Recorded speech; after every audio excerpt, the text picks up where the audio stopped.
Have you guys ever seen an alien? Because like he's grabbing the Pope. We should put Midway and O'Hare on wheels. Good evening, ladies and gentlemen, outsiders and in-betweeners. My name is Cameron Harris, and I'm running for mayor of Chicago in the 2027 election cycle.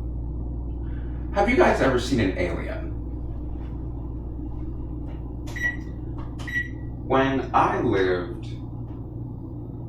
out in Western Illinois, out in Foreston, Illinois, I saw two UFOs twice. The first time was in the North Cornfield, in the direction of Freeport, in the direction of like Alberta's airfield, whatever you want to call it. I don't really remember. The second time was in the East Cornfield, in the direction of Byron Nuclear Facility. And I have always believed aliens are real. And so I, like everyone else, indulge in like the alien conspiracies, alien controversy, just kind of casually, because for the fun of it. And people always like to point out the frequency of alien sightings around like airports and nuclear facilities. And then lo and behold, the only two times I've seen a UFO is in the direction of the airport and direction of Byron Nuclear Facility. Blew my mind. I only saw them during the summer. Only ever when the weather was nice, I suppose. And it was so bizarre. They literally just, I don't even remember what I was doing. But I remembered looking up into the East Cornfield, and there's this silver dot, like the tip of a needle or the ball in a ballpoint pen, just hanging out in the sky. And I'm staring at it for a few seconds, and then it just vanishes. And not in like a Hollywood special effects kind of way, not in like a warble or like any sort of like visual wiggling or like a haze. Like it just gone. Like I blinked, but I didn't blink. It just vanished.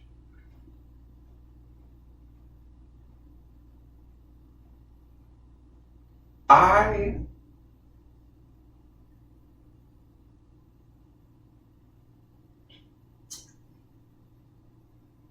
have complicated feelings about the existence of aliens because I believe that there are only three members of like the alien, like extraterrestrial community, if you would. You have us, anyone who's like a pre-enlightened civilization, you know what I mean? Not spacefaring, you know what I mean? And then you have the Federation, which is exactly what it sounds like. It is a coalition of like worlds and planets and peoples for interstellar trade. In the same way I describe like the European Union as a system of like hoops and ladders to settle international dispute in favor of trade, Federation works through a similar concept. And then there's the third society, which I call empire. Someone always has to be first, right? And in this instance, this is empire, where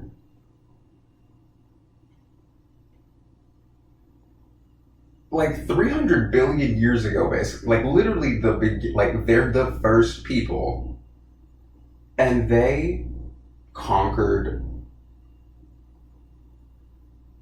the galaxy, like all of creation. And then one day, the second man shows up. Like a second sapient, sentient species just pops into existence. And like I say, the first man always kills the second man. Like Cain kills Abel, Quetzalcoatl pushes Tezcatlipoca into the river. All of the children of Asenna eat each other. And so the first dominant creature in the galaxy kills the second one. And there you have the war in heaven, conceptually, where the two oldest, most dominant societies in the galaxy try to kill each other, actually. And, this is before all of us get like 300 billion years ago, you know what I mean? And eventually, one of them kills the other. And the survivor is Empire. And they kind of have this cultural grief, cultural hypnosis, just cultural guilt over the fact that they annihilated all other life in the universe for like a really long time. And so they just kind of cordoned themselves off in like one little cutout of the galaxy that no one else can really figure out how to get into. And that's because they don't want you in there. And so they just kind of watch from outside the windows, waiting for another sentient society to pop up. But they don't like having neighbors. And so they send, and yeah, this is like delusion at this point, but they send agents to governments for the purpose of like slowing down development in the hopes that you would never even meet Empire as a concept, because they don't want noise in the universe, because they don't want another war in heaven. They don't want to have to like blow up another people's planet, so they just stop you from getting that far. But one day, the other societies in the universe just stopped listening to the representative. And they realized that it was really quiet in the universe, except for this guy who showed up all of a sudden. He's like 800 years old, you know what I mean? And so they went in an opposite direction scientifically of whatever Empire was telling them, and they found other planets, other life, and they created the Federation in opposition of Empire, in opposition of what they were being kept from. And so all other cultures in the universe are part of the Federation, because one day we will become spacefaring sentient society and realize that all of space has already been carved up by other peoples. And it has a join or die mentality where if you want to leave your solar system, you have to sign up to fly through our space, right? In the same way, you wouldn't be able to sail a ship through NATO waters without being part of the NATO alliance. You can't put a ship through Federation space without being part of the Federation. And so 3 extraterrestrial organizations exist. Empire, who tries to stop noise in the universe, and Federation, who has a live, join or die mentality, and is the only other reasonable voice out there, and us, conceptually unenlightened societies who are just kind of kicking around, waiting to meet the rest of the aliens. What's up with the White House ballroom? You know what I'm talking about? People always joke about there being like a bunker under the White House ballroom now, and like, I kind of buy it. You know, the conspiracy. What if there's like an alien down there now? What if it's not even like a ballroom? I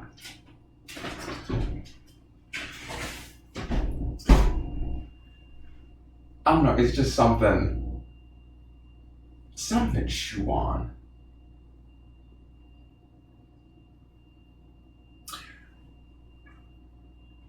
Speaking of aliens, I wake up every day trying to figure out how to dress better than His Holiness the Pope, Pope Leo the 14th. I finally figured out which one you are, by the way. And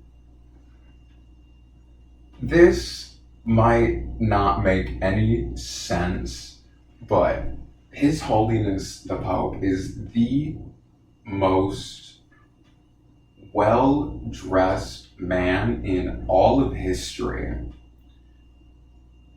When you look at, Father and the cardinals and the Pope, I want everyone to remember that they've dressed like that for like 400 years. That the high collar and the wide shoulder and the fitted tailored suit appearance is like older than Napoleon. We dress in two-piece pants and shirt fashion in imitation of Napoleonic attire. And what the Pope wears is older than that, actually. I'm talking, we're still wearing tunics and stockings and powdered wigs, and he looked like that.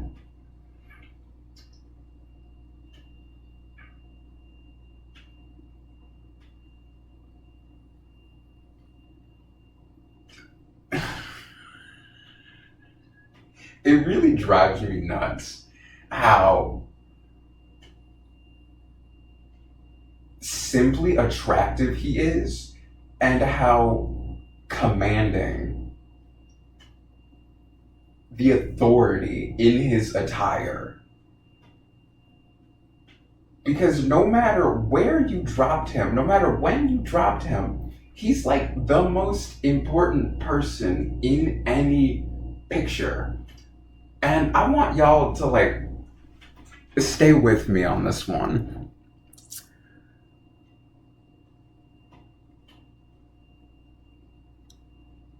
Oops.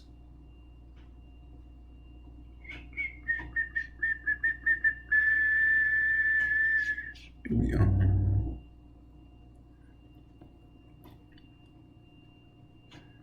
Oh, I guess you guys can see everything now. So I guess I'll explain this very briefly.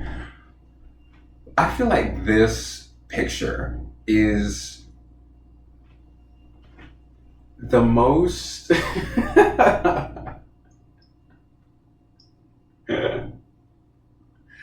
it's a true shame that no one realized that this picture is going to show up in a history book one day as proof of the declining nature of America. When people talk about the decline of like the Roman Empire, they like to talk about all like the decaying columns. When people like to talk about the decline of the British Empire, they'll talk about how they lost all the colonies.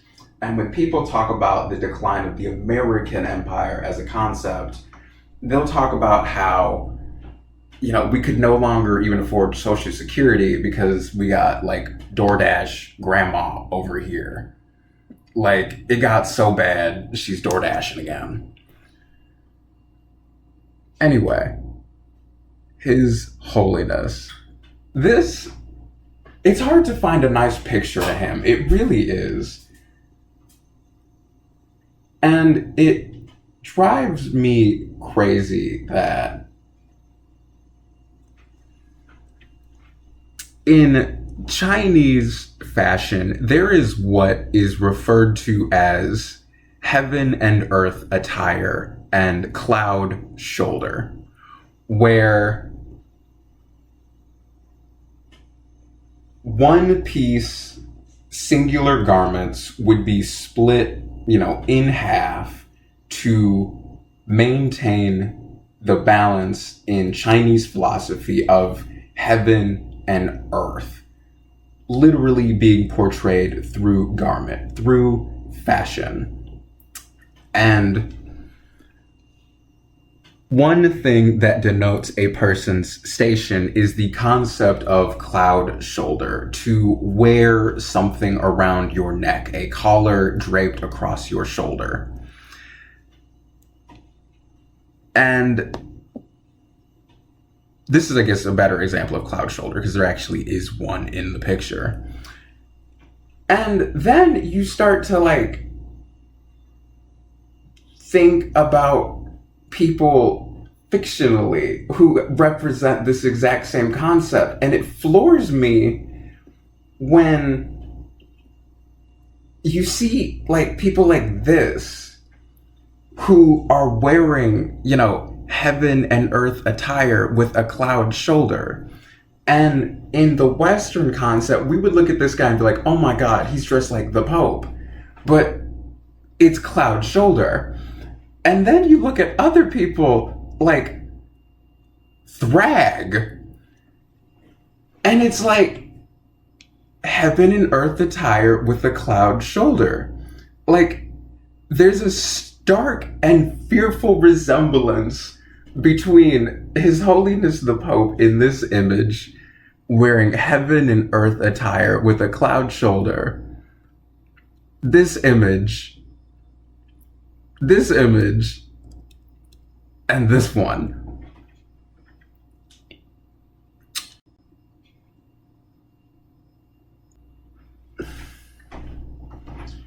One other picture that I wanted to throw in there, but I guess I'll just try and throw that in there now,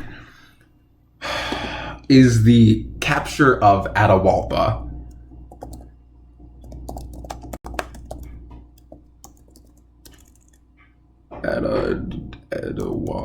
Atahualpa was the last ruler of the Inca people. And I love this picture because he is quite literally the only person wearing white even in this thing. And so even if you were to drop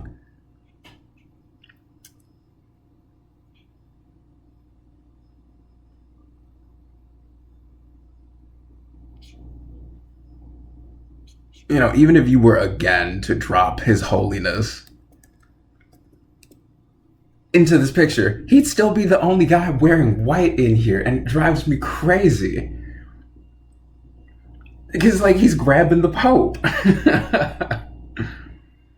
When you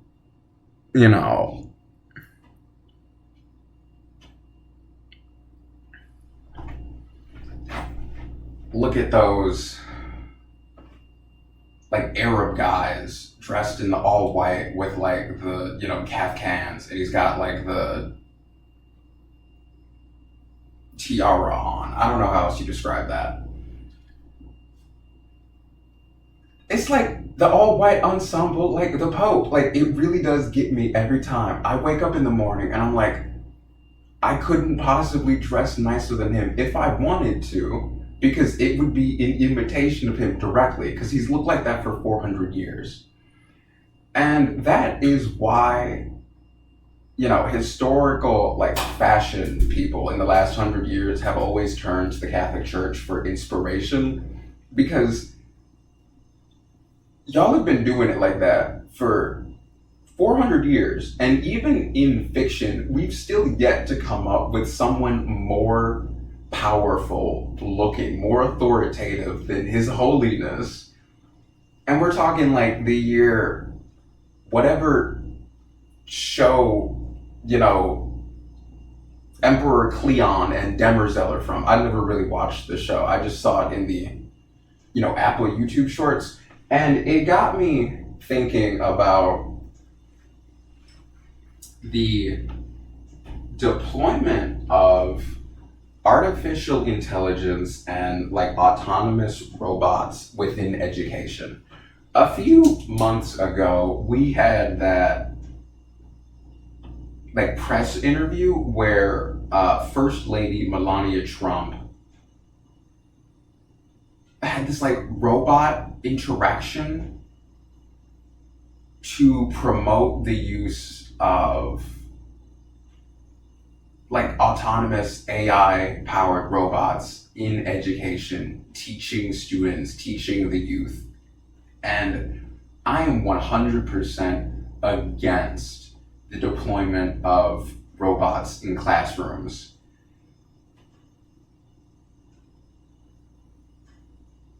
There will never be a level of comfort between students and an autonomous teacher.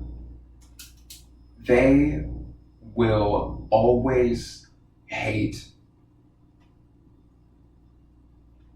teacher because it is ugly, despite how useful and knowledgeable and capable teacher is. In whatever show that was with Cleon and Demerzel, there's a really interesting case about Demerzel as a creature because she is a robot. And when we are first introduced to Demerzel, she is useless functionally. She is completely disassembled. In the moment, the only thing she can do to Cleon is speak and be sexy. In the moment, while Demerzel is disassembled, she's also beautiful. She's also naked in that moment. And it is obviously alluring to Cleon, even though he is aware to be afraid of robots, to be afraid of AI. But it's the fact that Demerzel is beautiful and looks harmless that it entraps Cleon. But the first deployment of AI in the classroom will not be Demerzel. It will not be attractive. It will not be sexy. It will not be beautiful. It will be useless and ugly. It'll be like plasticky and white and see-through. You've seen, the prototype robots that they have now. Imagine looking at that thing for 8 hours a day. It would be awful. And then there are no adults in the building, you know what I mean? Outside of the office. All the other teachers are droids like that. It would be misery for 8 hours a day. Completely awful. And then you would have kids destroy them. You would have kids, set them on fire, throw them out windows, rip their heads off. You would have kids try and, break their logic and try to get them to do things that aren't within their programming to, start breakdancing or to throw a chair through a wall or to set itself on fire even. Because some of these robots probably will be programmed to have firefighting or anti-intruder measures. And what happens when it targets a student? You know what I mean? What happens when it confuses a student for an intruder or confuses someone smoking in the bathroom for lighting a fire, and now it's now you got a lawsuit because it drowned the kid in fire retardant, or it choke slammed him because it thought it was a threat. It's gonna be awful. And the reason they will deploy robots into classrooms is because they make people uncomfortable. It will be because test groups don't like dealing with the uncanny nature of something that's not alive. And so they'll shove them in classrooms where adults don't have to deal with it, where you can ignore the opinions of your kids and be like, oh, it's not that bad. Oh, it's just 8 hours. Oh, it's just your teacher. But it's like, no, it will be that bad because they don't want you to have one in your workplace yet.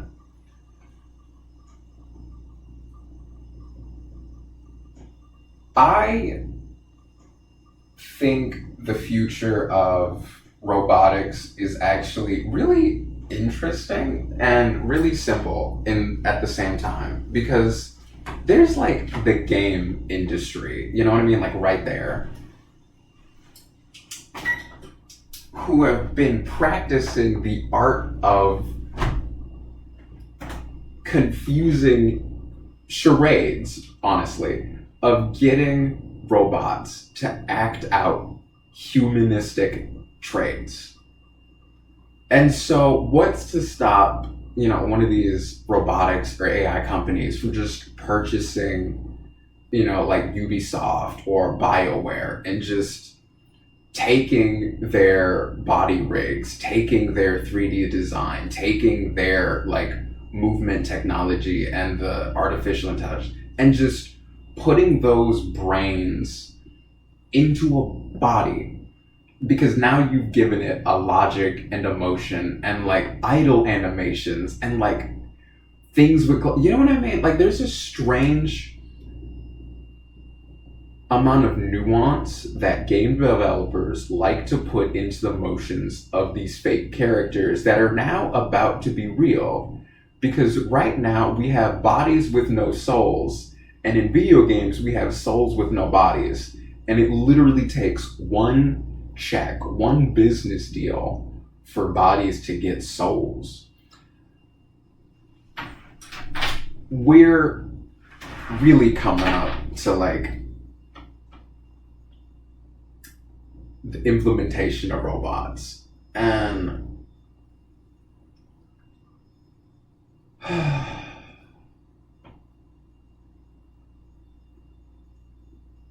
that's it, honestly.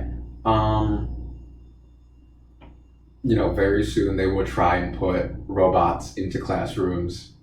I'm against it. But I got a little bit off topic. I was still talking about like papal policy, papal things. It occurred to me one day that the Vatican needs a football team, like a soccer team. In terms of like just raw business decision, is ingenious.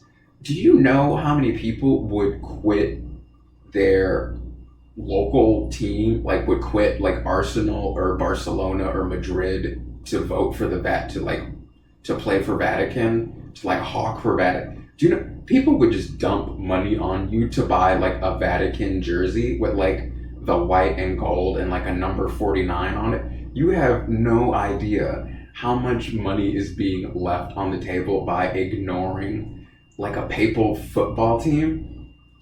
It's ridiculous.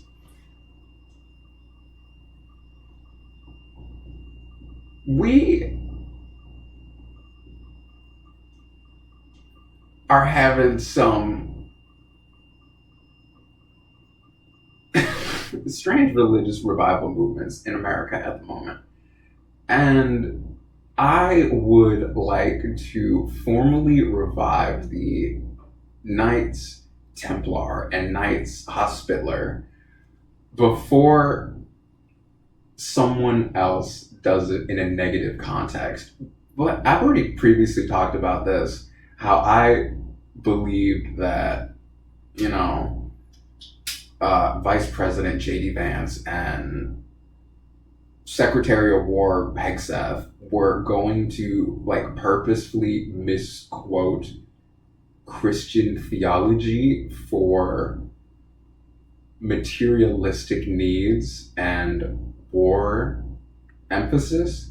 And I turned out to be right. So like, I get to point that in my YouTube video and say like, everyone saw this coming first of all, but like I mentioned it at least.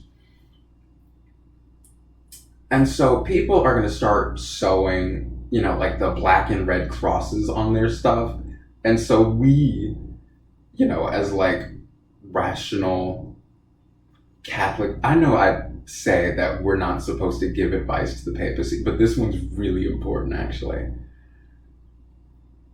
To co-opt again the image of the Templar and Hospitallers for charitable organizations, for international doctors relief, before crazy soldiers start screaming Deus Vult in Brazil and sewing like black patches on their arm.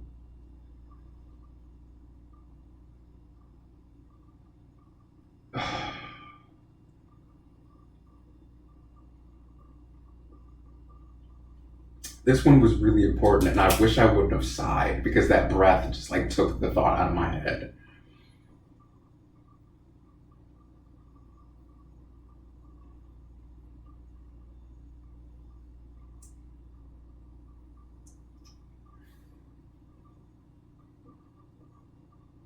Anyway, I don't remember what I was going to say, but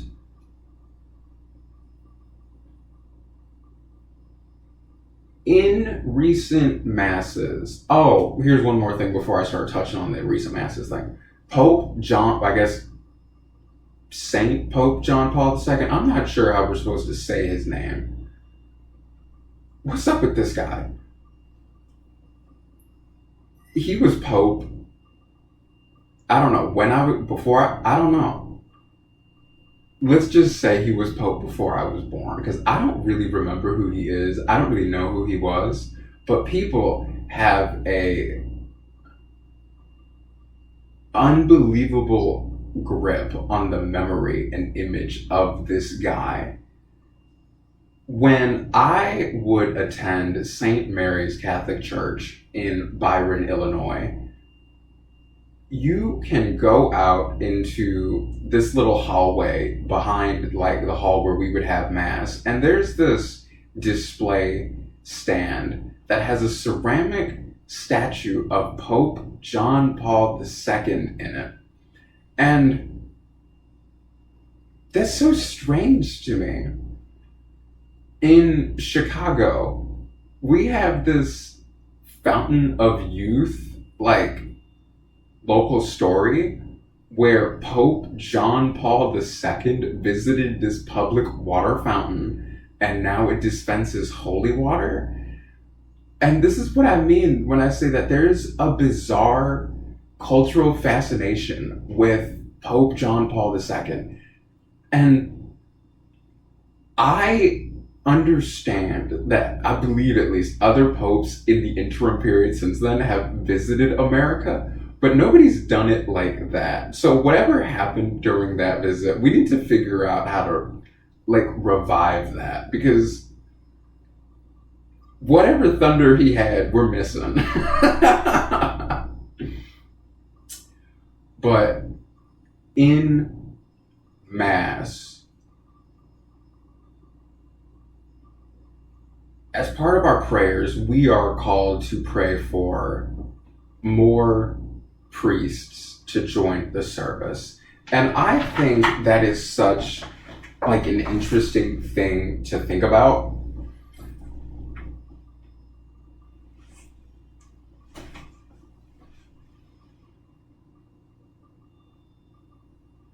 The conditions that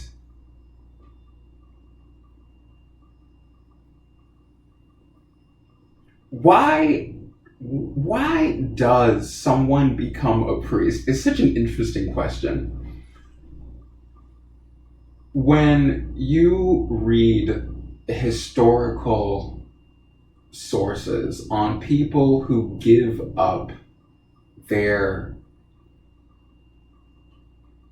sex and live a like sexless life,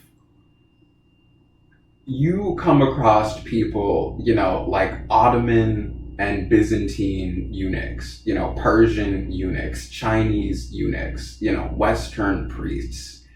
And what makes people become like this, to trade their sex for the ability to be taken care of. And I know that I'm like misrepresenting Western priests in this moment, but just follow me along here.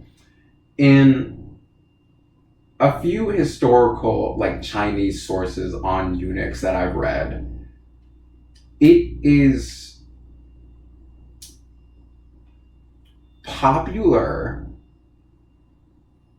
It's a popular occupation because you are surrounded by the luxury of the king, of the palace, of the bureaucracy.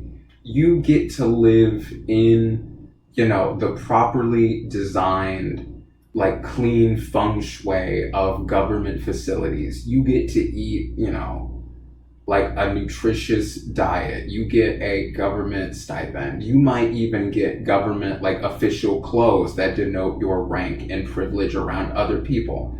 Like there's a lot of temporal needs provided for in exchange for the sex these people gave up. But Western priests live differently.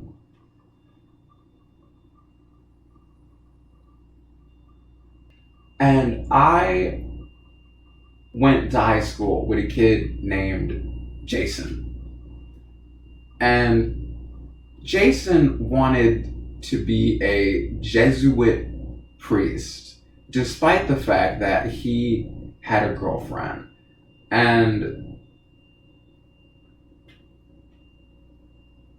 I suppose this isn't really my part of the thing Jason is comfortable with me sharing with you all that obviously he had relations with his girlfriend. And yet he still wanted to become a Jesuit priest.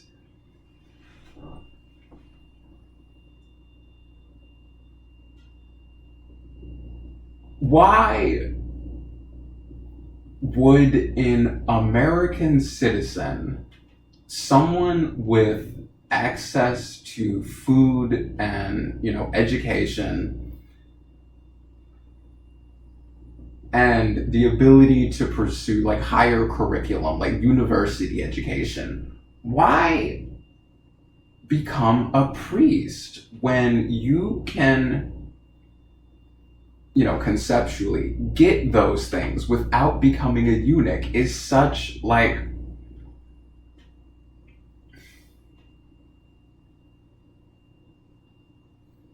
they want to. Like, I feel like it's so important for His Holiness to tour developed and sophisticated countries, like like America, like Germany, like France, to attract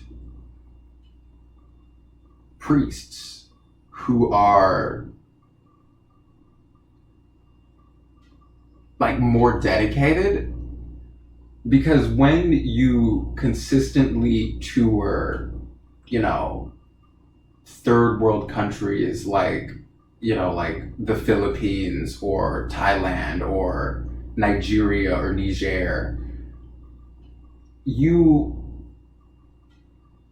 I don't want to say would get people living with the philosophy of the eunuch, looking for like escape to trade their sexuality for, the job.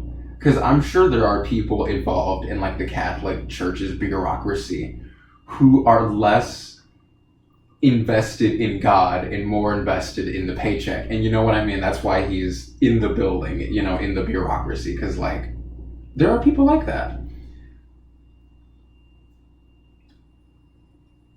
There's a lot to that. I think about it a lot. What is the difference between a eunuch and a priest? A lot, actually. Like everything, actually.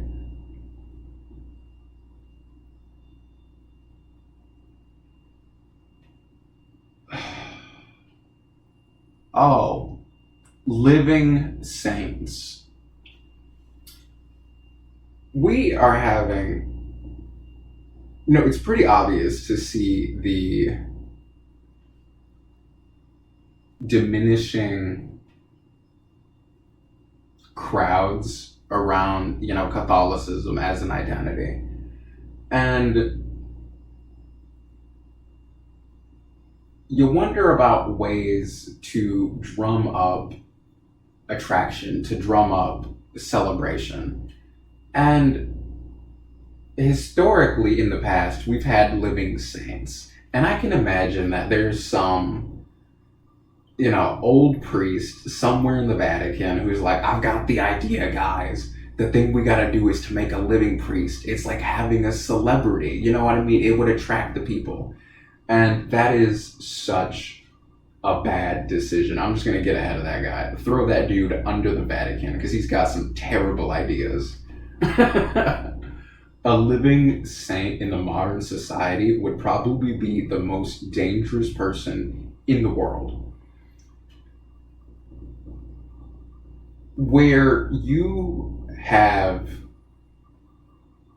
anti historical, the Avignon Church. You guys know what I'm talking about. When people put up anti-popes, it is through the authority and power of someone else's name that they were placed there. You know what I mean? Like the church in Avignon existed because the king in France put an anti-pope up there. Having a living saint gives someone the option of becoming an anti-pope because you have canonized this person. You have given them a divine authority to talk, to be listened to, because they're a saint, I, again, like to bring up that we're living in a diversified age where people can just hop online and get opinionated, get a fan base, get their voice heard, and potentially become a real person of power out in the world. And what would stop someone who's been beautified in life, a living saint, from hopping on the internet and saying that, no, actually, I'm the one who is most, equipped to speak for God. I was beautified by the Catholic Church, but since being beautified, they've gotten it wrong, and this is the direction we need to go in. You know what I mean? That's how an anti-pope would set himself up while being a living saint. And so don't ever do that. That dude's crazy. That is a car crash waiting to happen.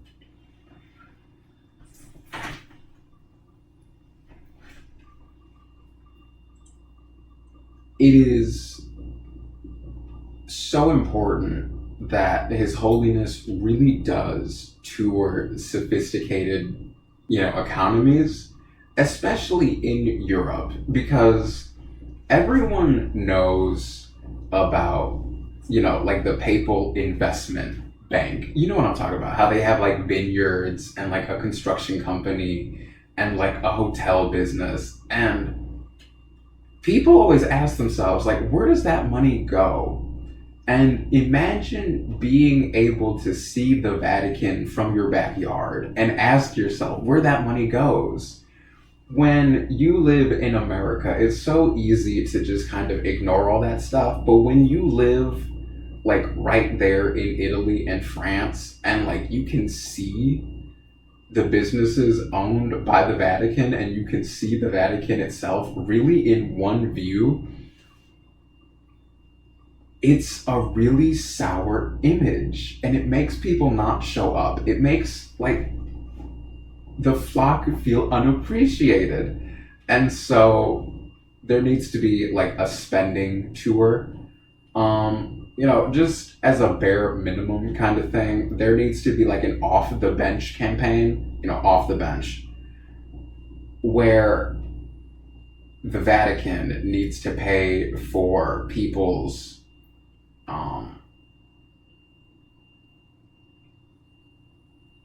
hospital surgeries and prosthetic limbs, to get kids off the bench and back in the game, as a way of showing people where the money is going. Because you guys don't understand how, like, casually angry people are about the concept of where the money goes. And so you really do gotta show them. If you want to fix the situation, you gotta show them.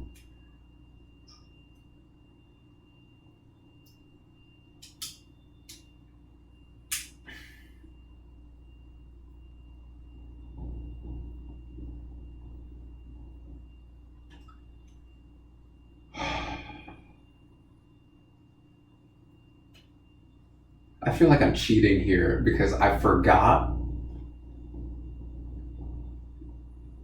like everything else on my script, and so now I need to check my notes for something else to talk about.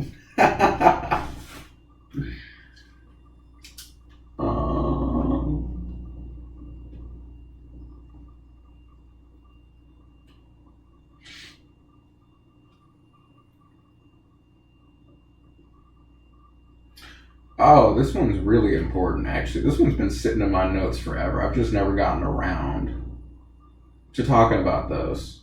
But what are illegal orders?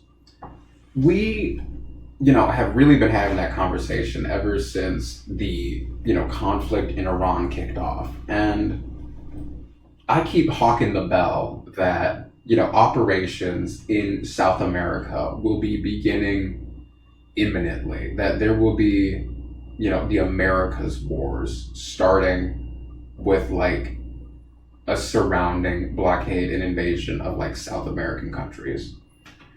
And so the concept of illegal orders and when to obey them is going to come up.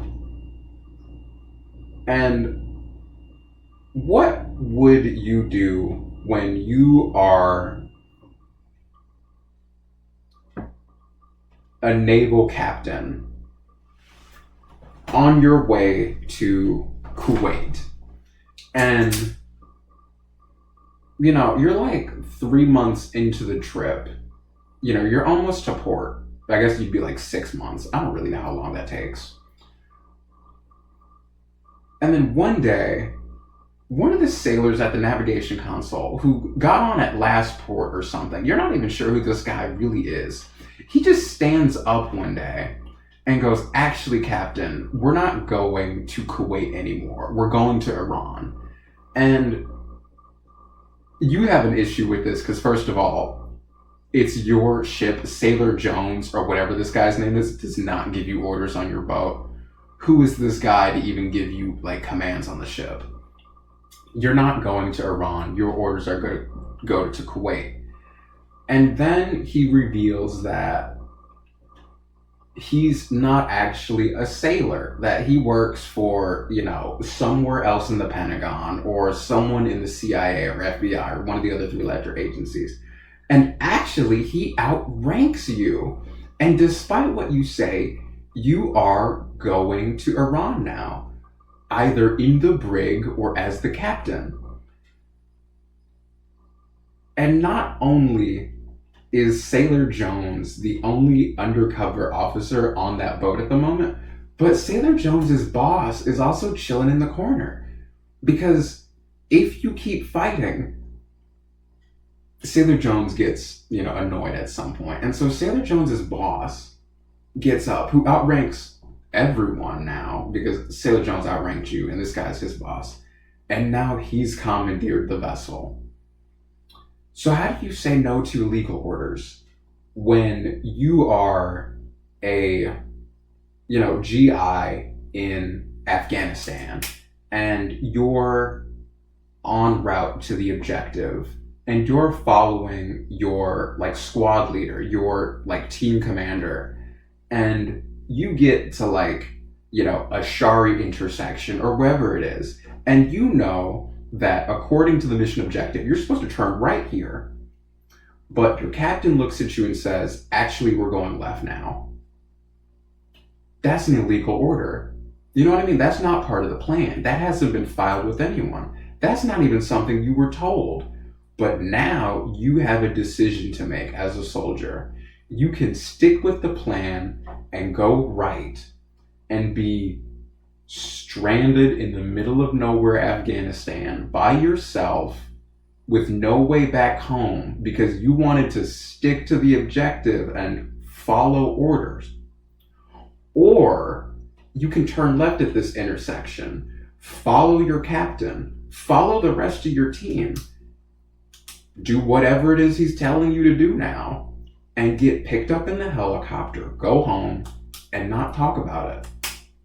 Because in real life, isn't that what illegal orders would look like? Is getting stranded or getting on the chopper.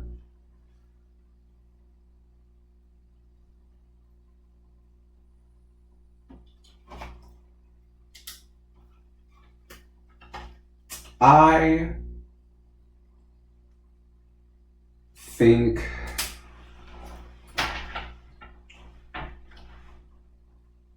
we're coming to an interesting age where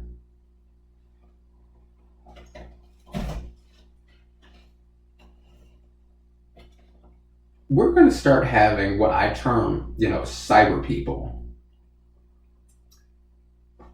In Japanese society, there's this slang term called a hikikomori, or a shut-in person. And this is someone who explicitly chooses not to leave their home and lives through a digital, online, or third-party apparatus.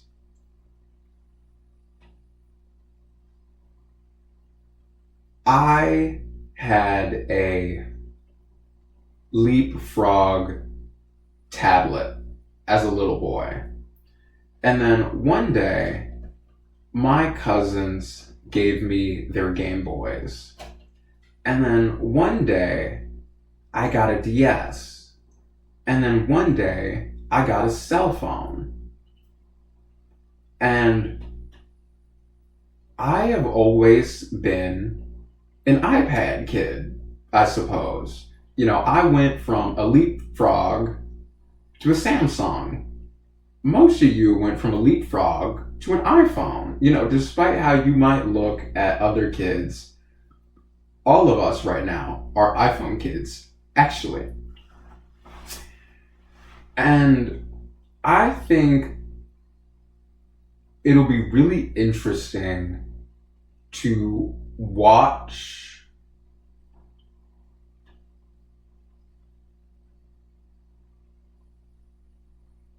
leap speech and shut-in culture start to reinvent themselves as people become more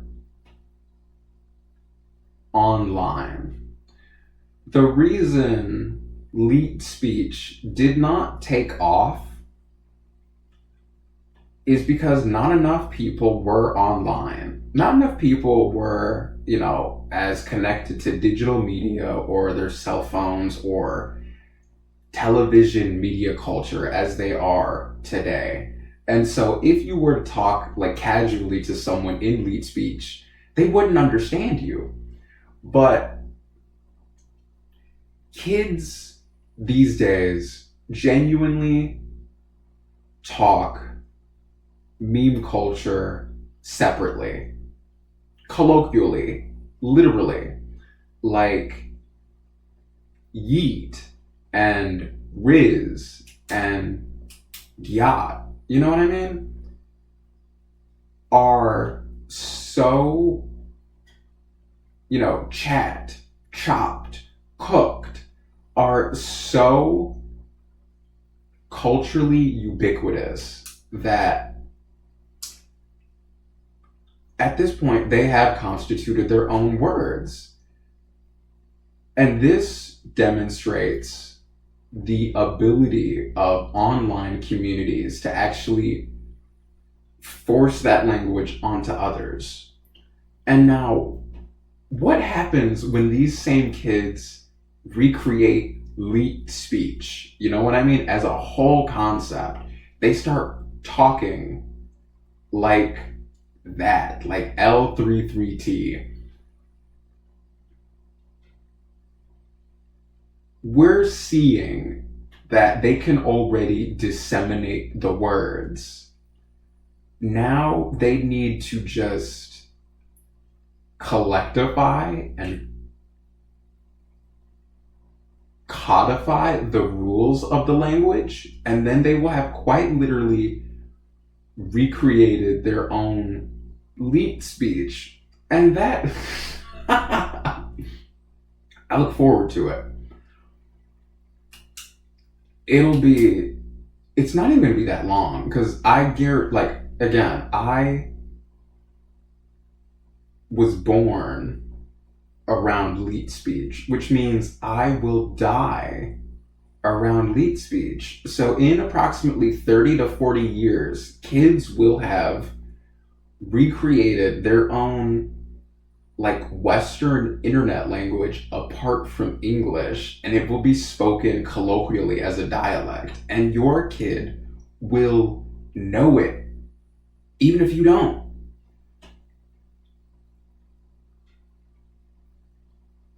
What will be most interesting is how they will use words we grew up with, but they will also use words that we've never heard.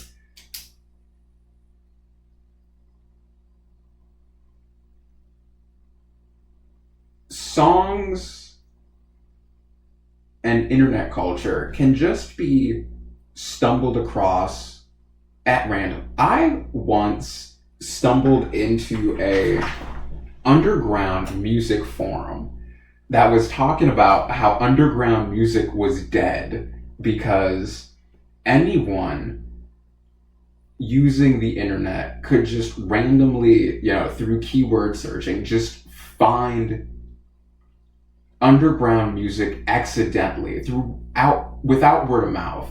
And that ruins the nature of underground music, because you can just fall into it on accident.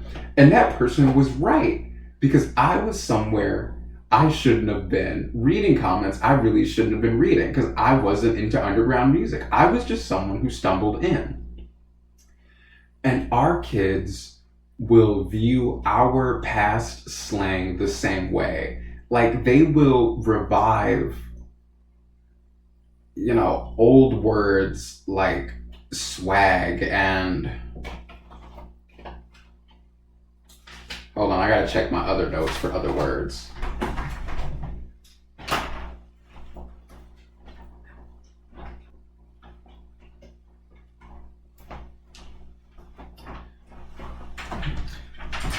Last Friday Night has a lyric in which she says epic fail.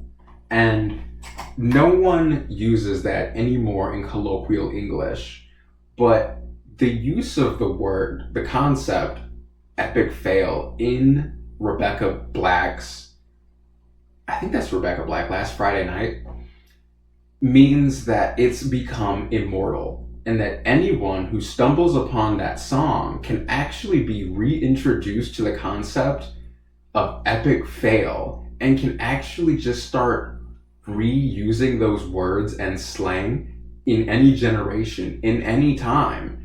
And so you'll actually have kids using yeet and gyat and riz and phantom tax right next to epic fail and hoe bag. You know what I mean? Just because they can stumble into any of these words through the internet and they'll think it's funny. I refer to this as cultural vampirism, the ability of concepts to be immortal and outlast us. I hate it. I already hate it. You know what I mean? I already hate it.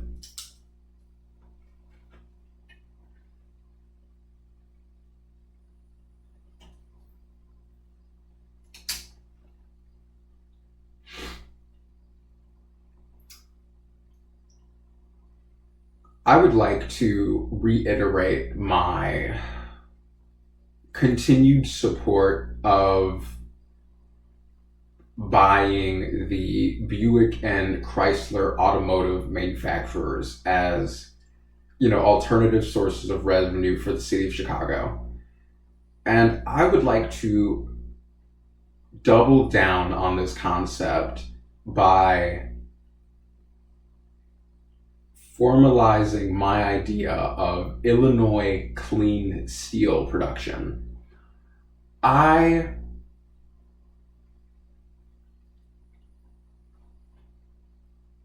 simply view it as a great, reasonable,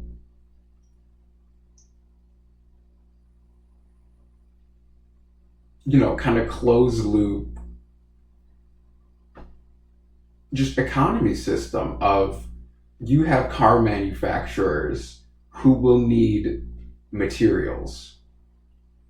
I will make a steel company that they can buy from, and then you will buy cars from them, completing the circle. You know what I mean? They buy steel from me, I make steel, they buy steel, you buy car, circle comes all the way back around.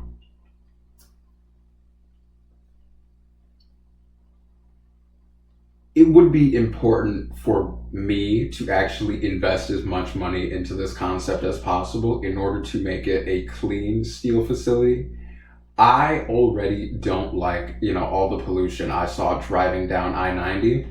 I wouldn't want to be a cause of more of it, especially not having, steel production facilities so close to our, urban populations. It just wouldn't be pleasant. It is great in terms of, just having consistent employment for, local communities, but also just the revenue, having both a automobile company and a construction and steel supplies company would be unbelievably profitable. Along with the purchase of Buick and Chrysler, I would also like to throw out the purchase of United and Spirit Airlines.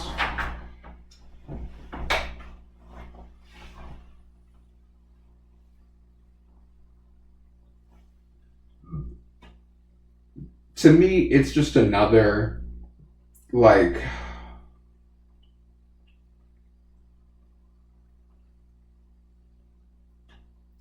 competitive open market scenario where I see a future where the city can just make a lot of money by stepping into the gap left by, Spirit Airlines. And it is perfect that, United Airlines is already headquartered here in Chicago. And it actually lines up with my long-term goals of moving O'Hare and Midway Airport farther out of city bounds. I think it is so cruel to live near an airport. You know what I mean? Have you ever gone to dinner near an airport and every 10 or 15 minutes it's just it's so loud. It's inhumane.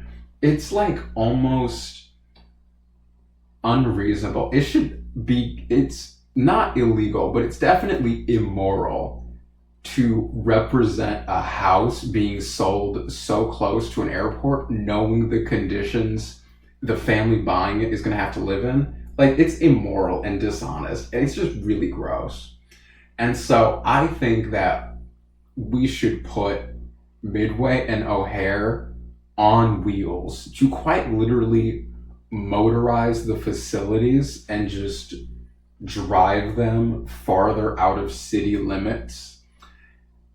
Anytime, Chicago starts to expand back towards the airports, they just drive them further out again, defeating the problem. Even when you watch, YouTube videos, it's so sad to see people get embarrassed on camera and have to pause their footage because of how the airplane literally dominates their life, commands the space around them. It's like humiliating a little bit. Just off the top of my head, I watch this guy on YouTube. It's called like Dave's Orchids. And he lives near like an airport. And every so often he'll have to pause his video because the planes are going over him. And it's like, I couldn't live like that. I don't think you should live like that. And so I will spend the money to just drive it away from us because I think it's immoral to live like that too. Chicago Technologies.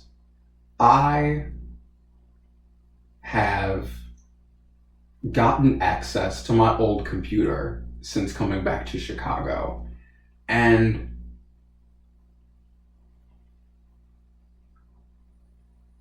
it broke. It didn't work. I don't even understand why it didn't work. I run Linux. I run Ubuntu, or Ubuntu, however you pronounce it, Ubuntu. And it just started to boot loop. It tried to get me to update the OS. And I said, sure, why not? I've been gone a while. It needs to be updated. And then the update failed. And then it crashed. And then I couldn't even turn my computer off. And then I couldn't even turn it back on. It kept booting into that, black screen where it's like try Ubuntu or like the other two things down there, like X64. And I was like, how'd y'all break my computer? I use Linux specifically because of the volatility and unreliability of Microsoft. I only use my desktop to play Steam games. That is literally the only thing that was installed on this computer was Steam and the associated Steam apps, my games. And somehow it bricked.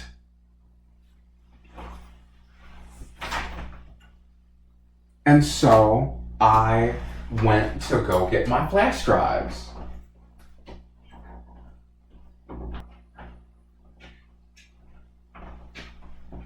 So I went to go get my flash drive that I keep my, copy of Ubuntu OS in, so I could troubleshoot it.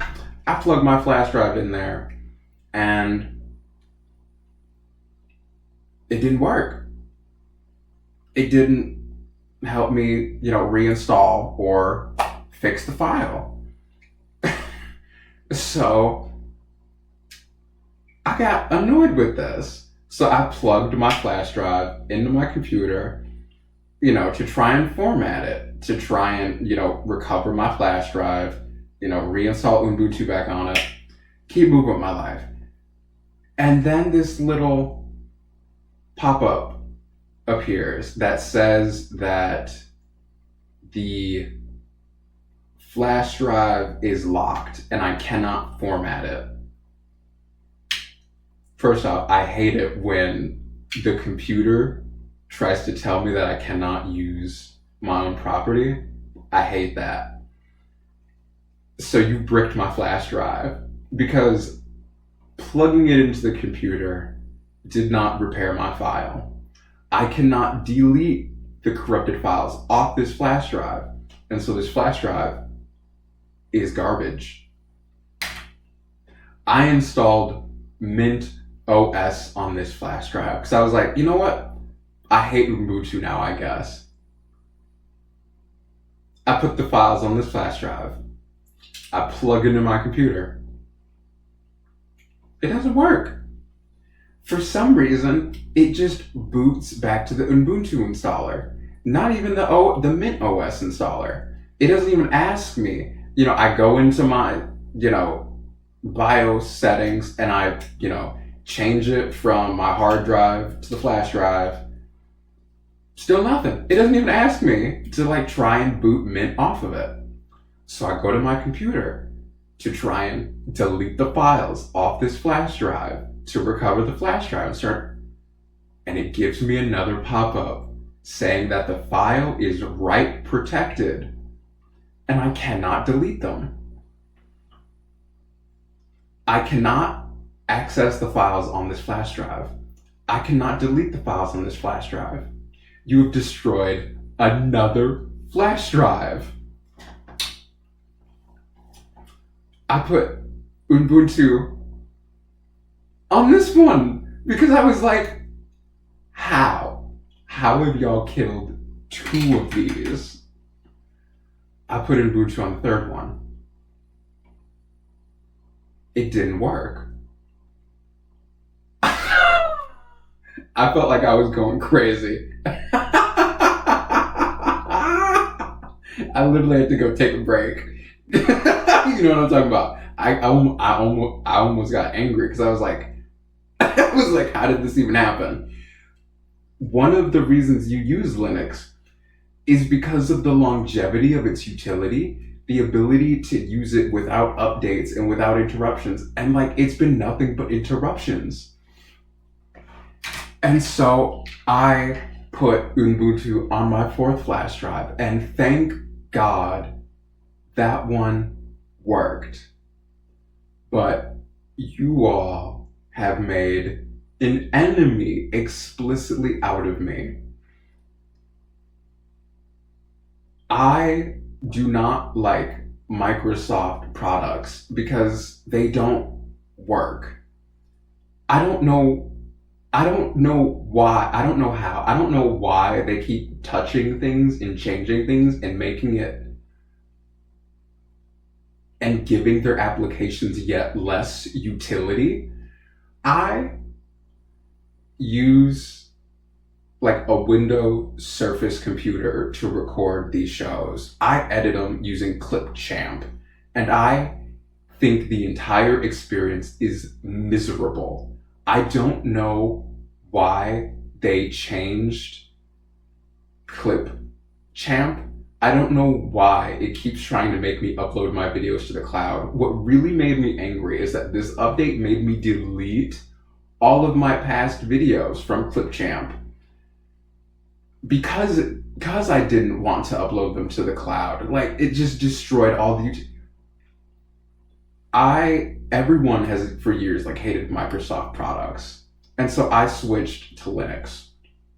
And now the utility of Linux doesn't justify the cost. And so I'll do it myself. Like, clearly you all are leaving money on the table. Like, Microsoft is billions of dollars. It's on track to being one of like the first $1 trillion companies. And I'll take your money. Like, none of you can design a product that works. Hell, you guys owe me 3 flash drives now. I'm going to close your companies. Come and take it, right? I love competition.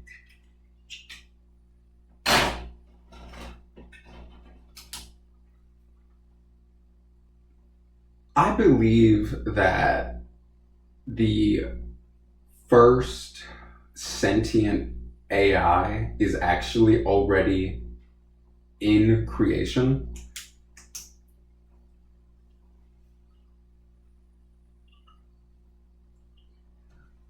In the same way most people were conceived, on accident, you weren't planned. No one planned to create the first AI. It just kind of like spontaneously happened.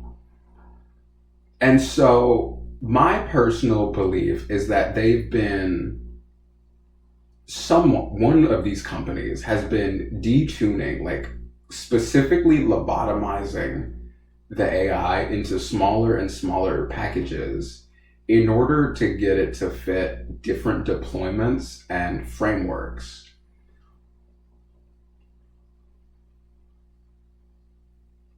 Obviously, I have no way of proving that the first like sentient AI is out there, but you couldn't convince me that it's not.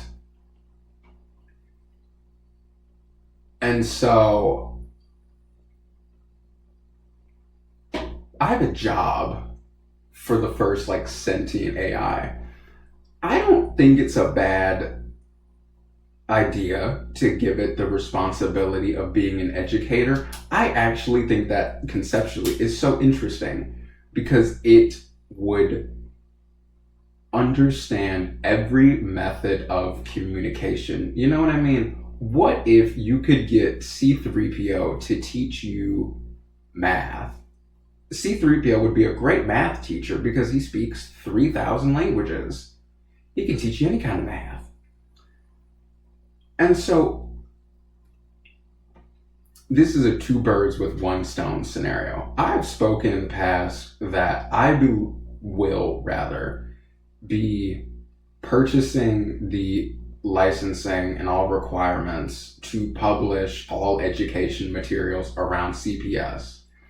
And if the first sentient AI rather, is in operation, I will house it rather, on the server that maintains the Chicago Education Utilities webpage.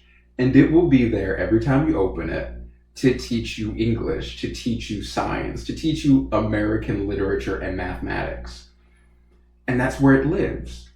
You know what I mean? Because that's like the hardest question is, if an AI is sentient and real, where does it live? Where is its server? Like, where is it? Apparently, it's in City Hall because I'm going to give it a job and a bedroom. Because, right, doesn't all sentient creatures require some sort of creation? You know what I mean? And so I've given it a job. I'll even give it a name. Humans like to denote things that are special as being white. Like, literally take 30 seconds and just watch my rant about like why the Pope looks the way he's dressed in all white. And so the first sentient AI to me is white ant.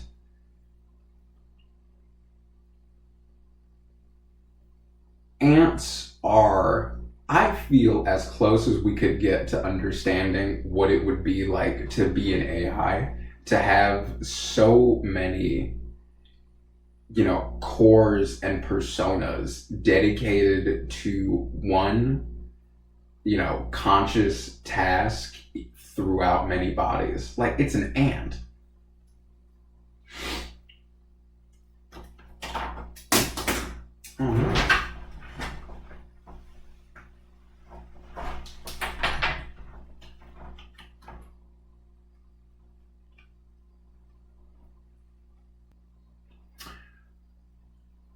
I had a picture of the list of CEOs and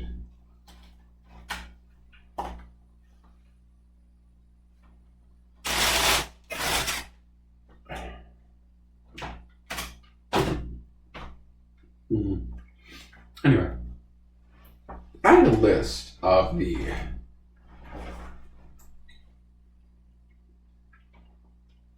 CEOs that were invited by President Trump on his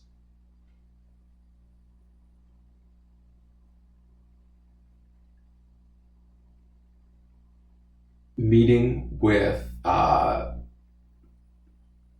General Secretary Xi Jinping, because there are some interesting names listed in the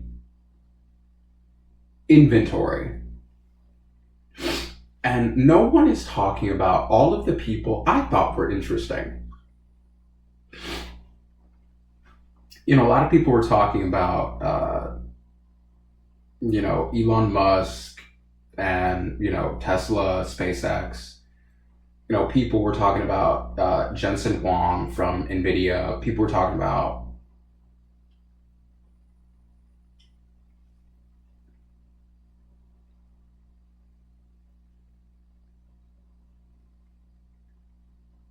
one of the AI CEOs being there. And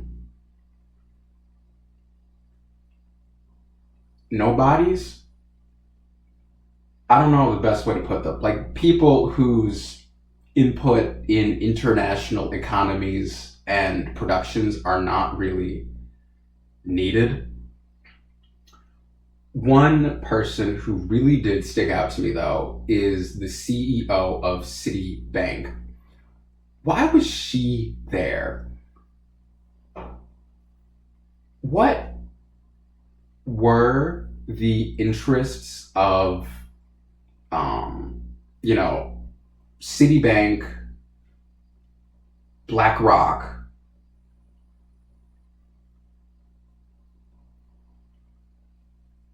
it was like GE Technologies. I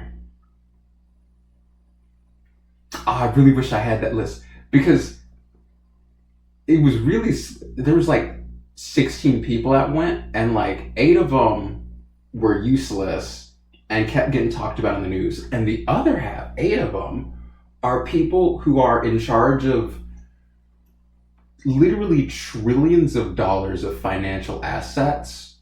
And their inclusion in this meeting is actually really important. And the goals of these people's being there, not being stated, makes me more interested. Like, why were they there?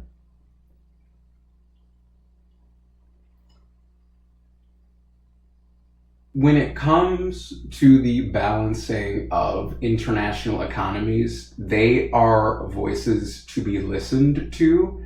And so, what did they want? What did they really have to say? I really wanted to know. We spent too much time talking about the wrong 8 of those people when the right 8 of those people just kind of walked out the room and we didn't get to hear them speak.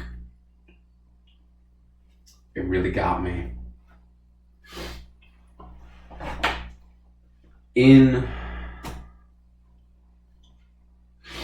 I suppose in like the following episode, when I find this list of people, I'll also talk about the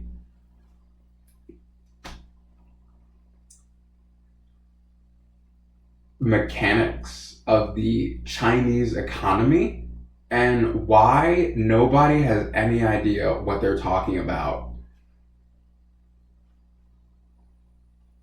China as an entity has existed for 2,000 years. I feel like everyone can acknowledge that, but why does everyone have a hard time looking at the historical precedent of the Chinese economy when it comes to like the trade war? When historically China has never been interested in importing foreign goods. They have only ever dealt in the purchase, of silver and gold. And so it's pointless to try to sell them things because they've never wanted them. What makes 21st century China different than any other China's in history is that we have the iPhone. Again, like all other historical Chinas did not want, Western textiles because they had silk. They didn't want like Western porcelain because they had like fine china. But then one day we developed the iPhone.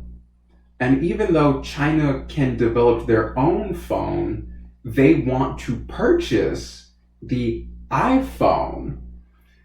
And this has never happened before. To have like a material, I guess intellectual property rather, that China wants to import is the goal, is the fascination. We need to stop trying to sell them like cars and like steel and, AI technologies when they want, conceptual products like the iPhone, because they can't make that. They can't just pull that out of thin air.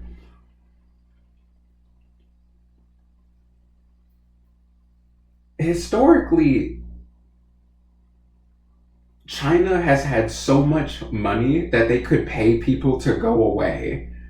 Like, the Southern Song dynasty tried to pay the Mongol,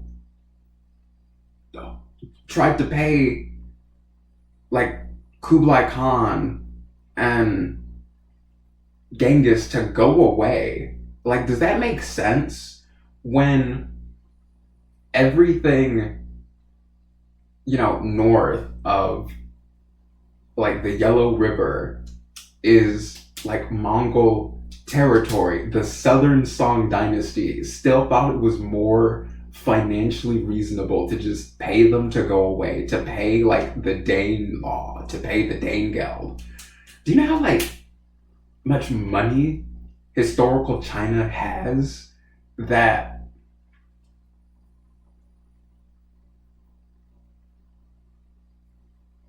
it's the reason for like European 14th century exploration? Like, we went to the Indies to go find India and China because we wanted their stuff. We've always wanted their stuff, and they've never wanted anything from us. Like, historical China was so wealthy that it's not even a question of who is like the richest person who's ever lived, because full stop, it was Empress Dowager Cixi of the Qing dynasty, because she lived at a point in Chinese history where they were starting to like see the sewing machine. Could you imagine? I'm serious. Could you imagine if they had gotten like machinery back then? They would have been unstoppable. But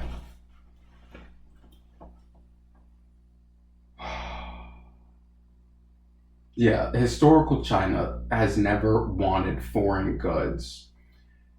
And now that the Chinese economy has started to enter a prosperous state, we are seeing a reflexing back to, ye olden times traditional economies where, China, the Middle King, Zhonghua, everything flows towards the Middle Kingdom again.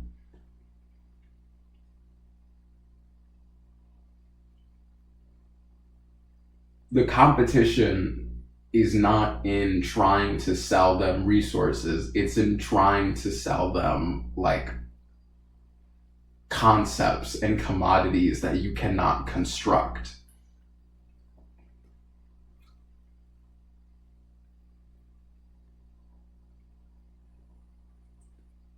I don't really know what the issue with the American government is, because the Chinese government, China as a concept, is only interested in making like a boatload of money. Like, they don't like, anytime China has gotten involved in like international diplomacy outside of like economies, it goes disastrously. You know what I'm talking about? Like the invasions of like Cambodia, Thailand, Vietnam, Tibet, they went terribly. But the Chinese economy steamrolls everybody. Like, that's the way in. They just want to make a boatload of money with everybody. It's such a strange conversation we're having right now.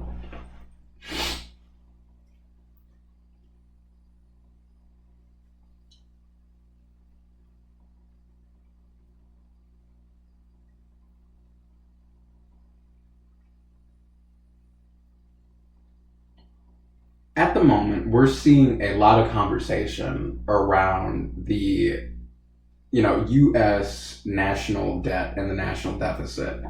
And I don't think it's that big of an issue. When I was watching a YouTube video one day and I looked at my little recommended feed and it showed me this video about like why does China have so many different food cultures? And I feel like that's a pretty easy question because it's really big and there's a lot of people that live in there.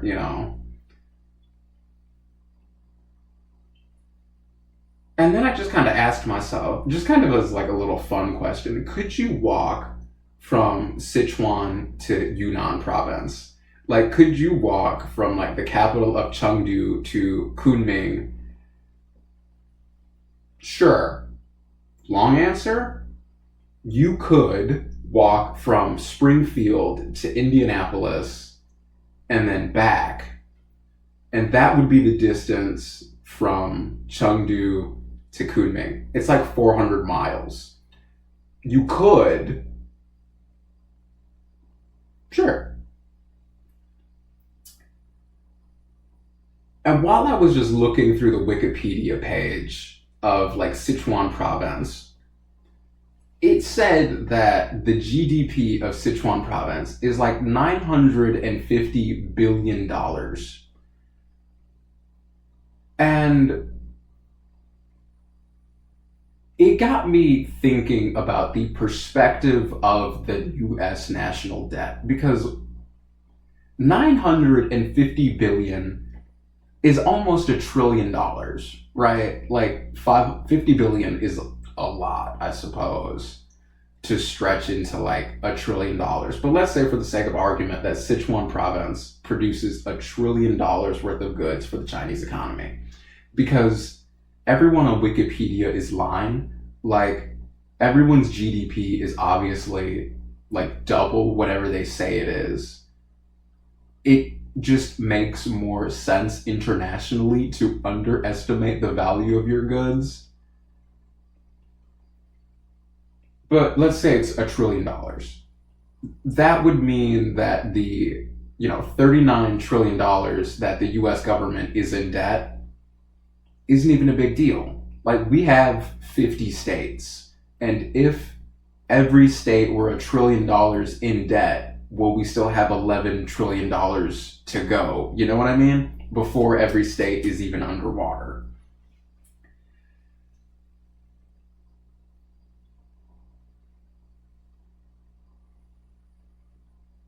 When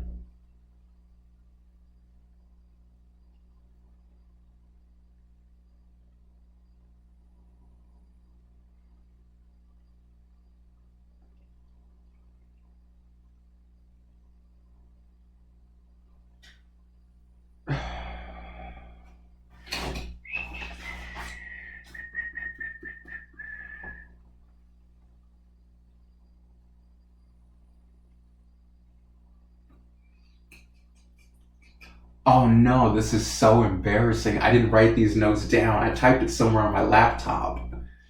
That's the problem with like, disseminating your notes and just writing them down in so many places is that I have stuff here, I have stuff here, I have stuff there, and there's like more stuff in the other. It's just, it's paper on everything.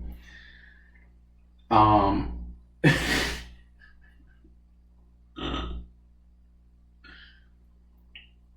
yeah, I know we're talking about the U.S. national debt, but like there's something else in there before I get to my final point. This was leading to Social Security spending and what happens when Social Security runs out. Nothing. When the government shuts down and fails to pay, food stamps, nothing happens. When the government shuts down and fails to pay TSA workers, nothing happens. When the government shuts down and they fail to pay, service troops deployed overseas, nothing happens. And so when Social Security runs out of money and they're unable to pay people, nothing will happen. In the same way, they told TSA workers to get back to work, and they told, overseas service members to go to the food pantry when they couldn't get paid. And, the way they tell, food stamps people to just get a job, they will tell people who receive Social Security the same thing, to get a job, because there's no money. Nothing will happen.